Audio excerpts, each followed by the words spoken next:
Good morning and welcome to Conversations Across the Ditch. This is usually co-hosted with myself, Carrie Marie in New Zealand, and the beautiful Kellie in Tasmania. Sadly, she couldn't make the podcast this morning, so it's just me. And what I'd like to share with you is some deeper reflections on the one principle that can really change your life. Now, we did a podcast a couple of weeks ago, and to be fair, I think we could do it even better. So I thought I'd share some deeper reflections on that and trust that this will be of value and use to you. So what we'll cover today is briefly what the principle actually is for a start, why it's important. Then we'll go into breaking that down a little bit more, perhaps seeing if we can put it in different wording, because I'm aware that the current wording can be a little bit tricky for people to really grasp the idea. So I'll play a little bit with that, and we'll go through how you can actually apply this in your life. So for some questions you can ask yourself, and I'd like for you to take away just one way that you can apply this to you. Another thing I want to share with you is the fourth asset, because when Stephen Covey shares this principle in his book, 7 Habits of Highly Effective People, he shares 3 assets. I want to share with you what I think is missing, the fourth asset, which I think is so important and really underpins the whole thing. I feel like without this one asset and having this one asset taken care of, the rest of it kind of falls apart. Okay, so let's get to it. So what is the principle? Well, let me share with you a story first of all. This is a story that Stephen Covey shares in his book. And it's Aesop's fable. And he shares the story about the goose and the golden egg. And so the story, you may be familiar with the story or you may not be. So I'll just do a brief overview of it. And the story goes something like this. A farmer wakes up one morning and goes and checks on his pet goose. And to his astonishment, he finds a golden egg. Now, he's not too sure this is a real deal, right? So he starts dismissing it and he thinks, well, maybe I should get someone to look at it. So he takes it for appraisal, and sure enough, it's pure gold. Now, he's obviously a very, very happy farmer. He goes home. The next day he gets up and checks the goose, and again he finds another golden egg. And this goes on day after day. He becomes amazingly wealthy. Amazingly so.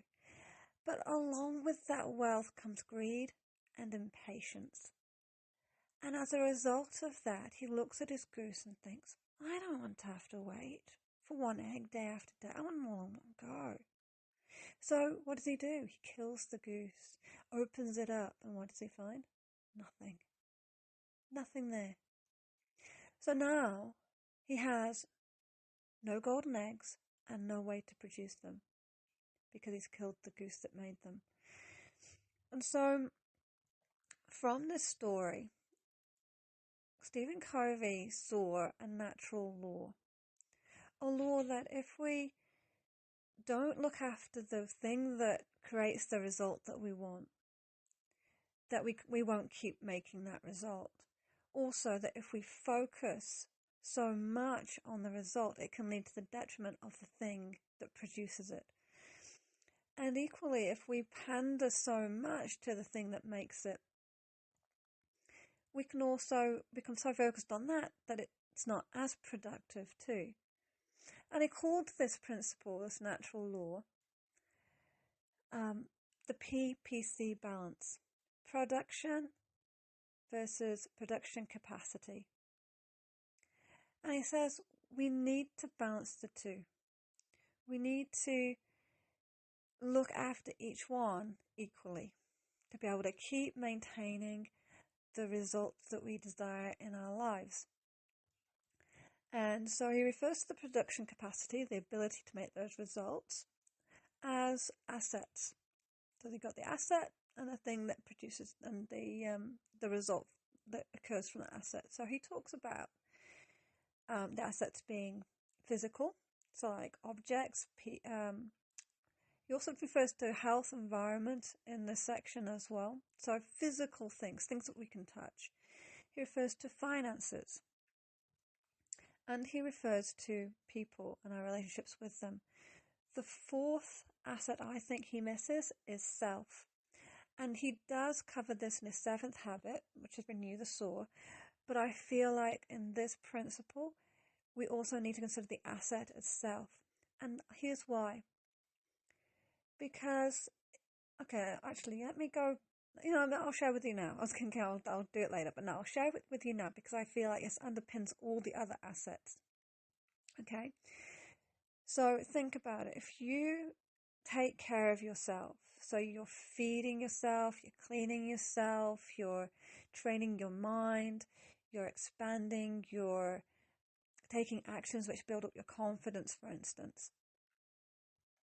When you are taken care of, when your cup is full, so you're looking after that goose, your results are so much more effective. So what are your results?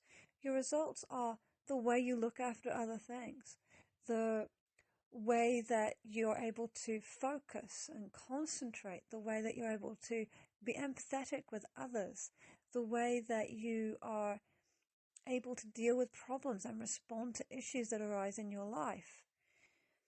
If you don't have energy, if you don't have resilience and confidence and belief in yourself, if you are not empathetic towards yourself, it makes it very difficult to interact with other things. Let me give you an example. If you're, I'm trying to think of a personal example. Actually, I did have one and now it's kind of escaped me. Just give me a moment. Actually, no, I'll give you an example. Here we go. So, for instance, when I've been house sitting before in the past, and I was going to work and I was looking after the animals and everything. Sometimes the housework got a little bit left behind. My values were looking after animals, going to work, earning the pennies, look after the animals, yeah. And so sometimes the housework got a little bit behind. Now, if I'd been taking better care of myself at that time, if I'd been eating better, if I'd been putting myself perhaps before the animals a little bit more, then I probably could have actually given more time to the housework. Instead, and some of my values are recycling, being eco-friendly as much as possible. Now, when it came to moving, sometimes I would forgo, like, sorting out the rubbish properly.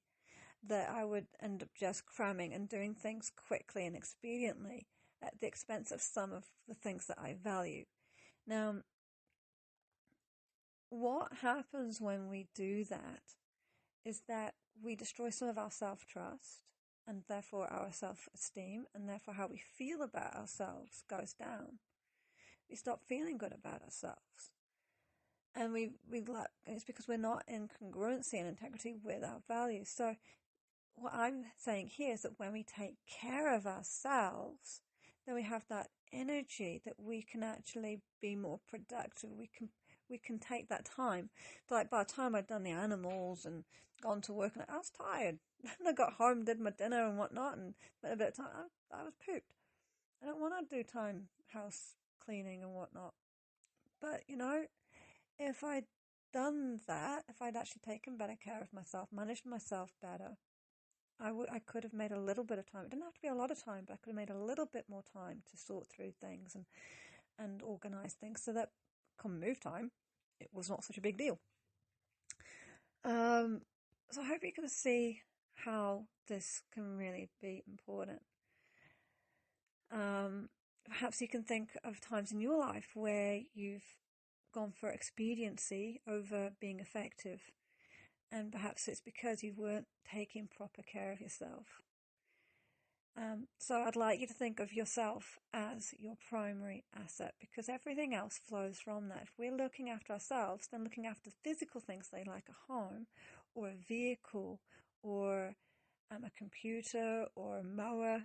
Stephen Covey shares that he bought a mower, for instance, and he used it for a couple of seasons and it was going good, and then all of a sudden it wasn't going good. So then he's like, okay, let's sharpen the blades, let's change the oil and do all these things. But once he'd done all that, it was still at only half power. he'd completely destroyed it because he didn't do the maintenance as it needed doing. But when we take care of ourselves, we can spend the time doing that stuff. So the other one was about finances. So there's two sides to that, of course. If you're a business person, there's the finances there's investments as well. So there's investments, there's your ability to make money. So if you're an employee, then you want to be providing value to the company so that they can keep providing for you. If you're a businessman or woman, then you want to be looking at, okay, ensuring that your attention is going where it needs to go in the company, or whether making sure that, for instance, if you've got salespeople, that they're getting trained properly, because that helps the cash flow in, making sure you look after your customers, because at the end of the day, without customers, there is no cash flow. So you're looking at it from the point of view of, your ability, and to do all that, you've got to be clear. So again, it comes back to self. You've got to be clear. You've got to be able to make good decisions. You've got to be able to see things as they are. You've got to be having resilience. So it comes again back to you, your ability to manage things. And finally, there's people who control both wealth, money, and things. So it's relationships in this case, relationships that we have with others. And again, if we look after ourselves, if we can learn to be empathetic with ourselves, when we can learn to be accepting of ourselves, and we can learn to be consistent in the things that we say we're going to do and commit to those, we can start to build better relationships with people. We can start to look at our empathy. This is where the habit seeking first to understand, then to be understood comes in as well.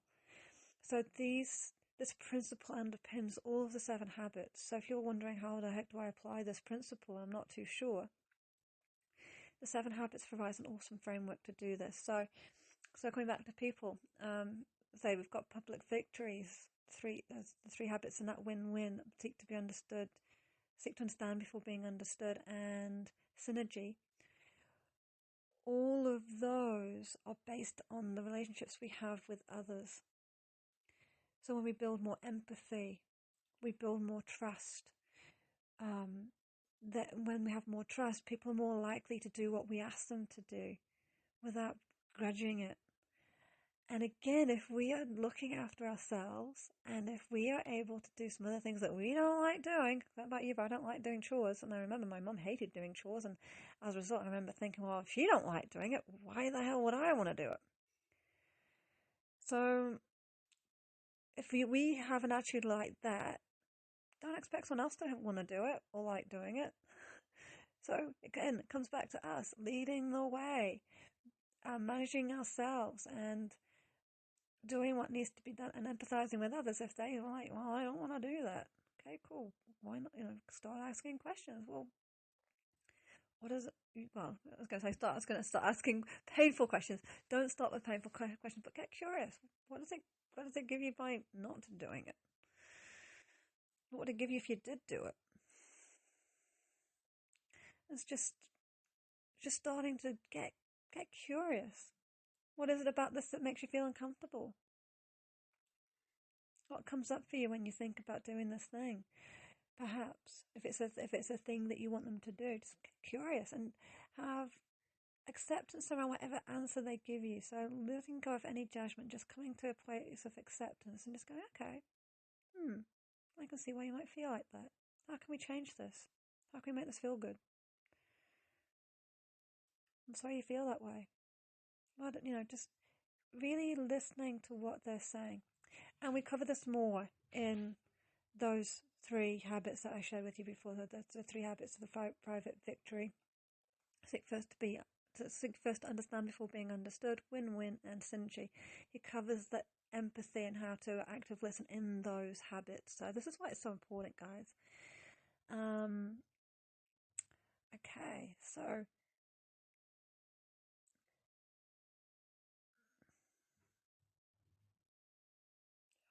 I've lost my train of thought, and it's totally okay. And So hopefully you grasp why this is important and why you need to really focus yourself as being the primary asset, and then think of the other assets in terms of you, because when you do that, you're more likely to build up your self-trust, self-esteem, and your ability to keep producing the results that you want, because you'll be taking care of everything else because you're taken care of. It becomes so much easier, trust me. And so where do we go from here? So we've gone through why, so what? So what the principle is. So we've looked at a little bit of this actually already, haven't we?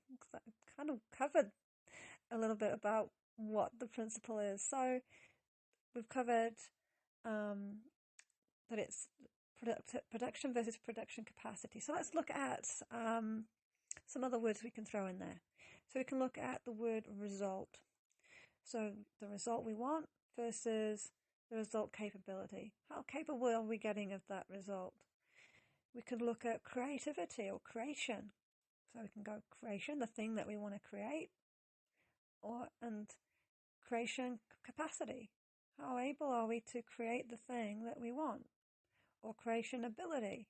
So you can look at inserting words that inspire you to think, okay, the thing that I want versus the ability to make that happen. Because that's all we're talking about. And the thing that can make it happen can be a relationship, it can be a person, it can be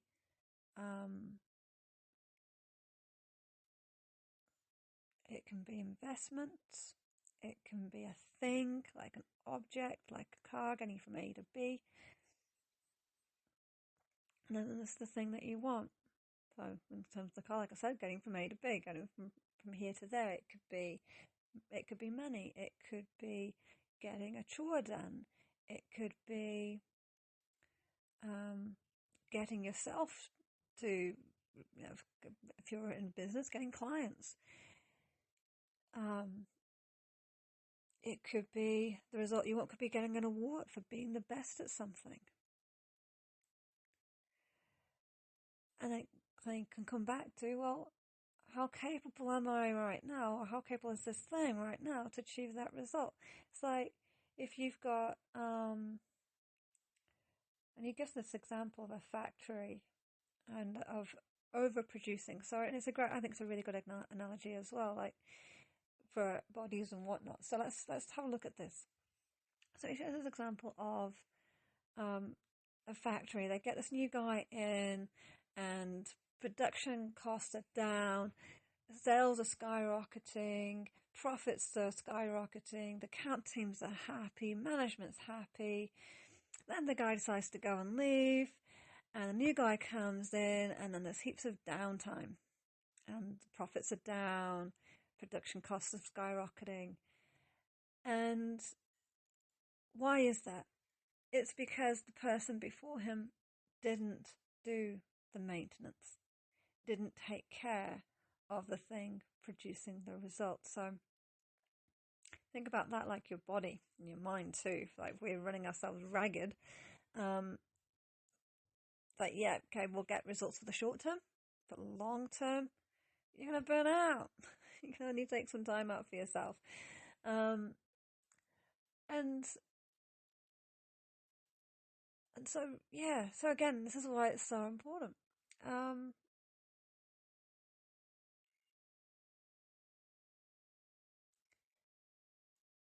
want to come back to just breaking down what a natural law is as well. So I mentioned natural laws and principles, which are synonymous with each other, I feel. So, but I want to talk about natural law more, because principles can get a little bit confused with values, because reading Ray Dalio's principles, and really what he's talking about as a principle I would consider a value. So using the word in the way that Stephen Covey is using it, it's a natural law. It's something that exists regardless of whether we know it does or not. And it's like if we are traversing the ocean at night, and we're not aware of where we are, we can end up on some rocks, right? Now, the fact that you were ignorant of the fact there were rocks there doesn't mean that they weren't there and not going to be there. They're going to be there, and you can smash yourself against them. And so this law is a bit like that. If you're not aware that actually if you keep using without taking care of something, well, eventually it's going to bite you. You're going to end up with a point where you're burned out, or where something isn't going to go as well as you think. Like, that kitchen nagging, for instance, not doing the housework that you want them to do. It's simply because you're not taking care of the relationship that will enable that to happen. Through empathy, through understanding, through building the trust. Perhaps even showing them that, you know what, housework is all good. It's a good thing to do. And even a pleasurable thing to do. So I hope this is heading home. Finally, let's look at how you can apply this. So I've talked about the 7 habits. So this is one way you can apply it. And if that interests you, highly recommend the book. If you're someone who's picked it up before and decided, I don't really like the language of this, I find it really hard and it's a bit of a struggle to get through, come and join our group. I read the book to you and just a few times a week, Monday, Wednesday, Friday, I hop on live in the group and I read the book to you in short segments so that you can just hear a small piece and just take something away from that. You've got a space where you can share your key learnings, a space where you can ask questions about it. If you don't get something, just hop on in and just like, hey, I really don't get this. And we can do a video on that for you. We can, or even hop on a chat with you and just discuss it and find out and see if we can make this easier for you to understand, because the language that Stephen Covey uses is very business oriented and we're more on this self-empowerment journey, and I get that it can be a little bit kind of challenging to get it, which is why I spent a bit of time today just thinking about other words that we could insert instead of production, because we're not factories. But yes, we do produce results and everything, but we're not a factory, right? We can be creators. So that's one way. The other way is to bear in mind this principle. And the way I feel like you're applying this is if you're being gentle, you're being kind, but and firm. Like, for instance, if you were pandering to a kid, you just wanted them to like you, and so you would do their stuff for them. You'd clean their room. You give them the junk food because that's what they want versus giving them healthy options. If you just pander to them, what kind of adult are you creating? Are you going to create an adult that can think for themselves? Are you creating an adult that's resilient? Are you creating an adult that can, that has a sense of discipline? And if not, then you need to look at, okay, well, how can I be firm in this? Gentle but kind, firm but kind. So you want to be looking at that too. How can you bring that into it? And I'll give an example. Right now, we've got a sick kitten that doesn't want to eat. And I realise that sometimes I just want the kitten to like me. It's a wild kitten that we've tamed. And I just want to keep the trust there, right?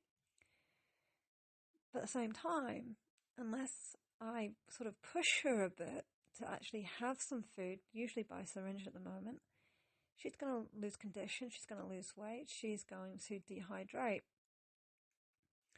So it's finding that balance. It's not an easy call to make. It's finding that balance between pushing her to eat, but without destroying the confidence, the trust that we've built, so that she'll come back to me, so that I can still give her some more. If I force her too much, she's not going to want to come back to me. She's going to want to reject me. Well, not reject me, but reject the process that we need to go through to feed her. There could be a point where she goes, no, I don't want to do that at all because it's really painful or uncomfortable because her mouth's so sore, right? So it's finding that balance between giving her what she needs while also being kind and gentle to her so that she will keep wanting to receive. And that's why applying this can be such a tough judgment call. It's not always straightforward and easy. So I feel like that's one way to know are you being kind? And is your action creating the result that you desire? So in terms of this example, is she coming back to me so that I can give her more stuff? And at the moment she is, which is fantastic. Sometimes she doesn't always want what I want to give her, but she is coming to me. So look at your results. So for me, really what I need to be looking at, is she A, coming back to me to receive, and B, is she actually taking in the nutrition that I need to give her? And if she's losing condition, but she's coming back to me, then I'm only halfway there, because I need to be able to actually give her the stuff. If I'm just doing that, I'm really pandering to the goose. I'm pandering to the thing that's going to produce the result that I want, which is to actually take in the nutrition and put on the weight. Do you see how this works? Do you see how this kind of messes with you a little bit, I feel? But it's really important to get it. So you can keep that in mind. Am I feeding the thing? Am I just pandering to the thing that I want to give me the results? Or am I pandering to the result? If I was just pandering to the result, I would be holding her and I'd be ramming the syringe into her to get the result that I want. But as a result of that, she'll decline because she won't want me to keep doing that. I trust that this is valuable, and you can see how this works. I have some questions that I thought would be really useful. So when you're thinking about, so you can ask yourself, okay, which is the goose, which is the result? Because sometimes I found that it's not really clear. Okay, what's the thing that's going to give me the result? Is it the relationship? Is it the thing? Is it me? What do I need to take care of to give me the result? Am I getting the result? And the other question to ask is, am I getting the result that I want? And is this sustainable for the long term? Like Stephen Covey with his mower. Doing the lawns, that was sustainable for a short term without doing the maintenance. Same with a car. If you're just driving your car, but you're not topping up its fluids, you're not doing oil changes periodically, you're not taking it for the maintenance, then you're going to end up in trouble further down the track, where you won't be able to go out to be.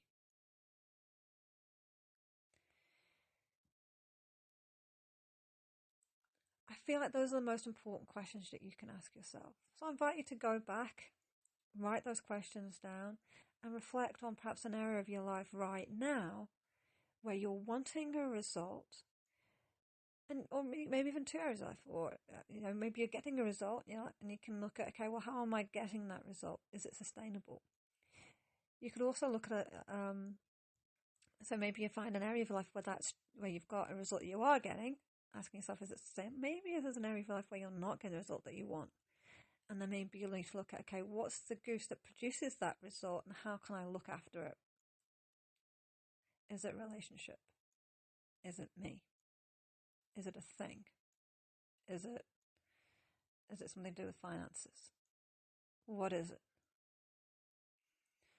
And spend some time looking at that and doing some reflecting today on that.